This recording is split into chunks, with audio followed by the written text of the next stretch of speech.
नमस्कार। महाराष्ट्रातील तमाम माता भगिनींना चिंता करण्याची काही एक आवश्यकता नाही, कारण महिलांच्या डिग्निटीसाठी आपला देवाभाऊ सदैव आपल्या सोबत आहे।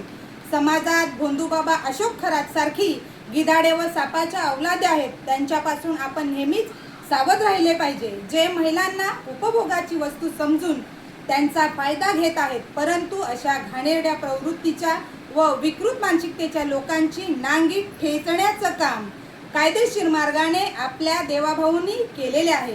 भगिनींनो, आपण स्वराज्य जननी जिजामाता, क्रांतीज्योती सावित्रीबाई, त्यागमूर्ती रमाबाई व पुण्यश्लोक अहिल्यादेवींच्या लेकी आहोत। त्यामुळे आपण आपली मर्यादा ओळखून आपल्या योग्यतेप्रमाणे आपला मान सन्मान सांभाळून आपले जीवन आनंदाने जगले पाहिजे। जसे महाभारतात संकट काळात द्रौपदीच्या रक्षणासाठी जसा तिचा धर्माचा भाऊ श्रीकृष्ण उभा होता, तसा या कलयुगात आपल्या रक्षणासाठी आपला लाडका देवाभाऊ सदैव आम्हा बहिणींच्या पाठीशी खंबीरपणे उभा आहे। त्यामुळे घाबरण्याची काही एक आवश्यकता नाही आणि चिंता करण्याची तर मुळीच गरज नाही। म्हणून म्हणते, घे उंच भरारी सके नको कुणाला भिऊ।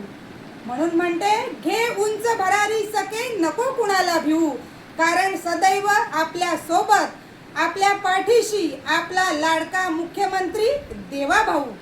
धन्यवाद।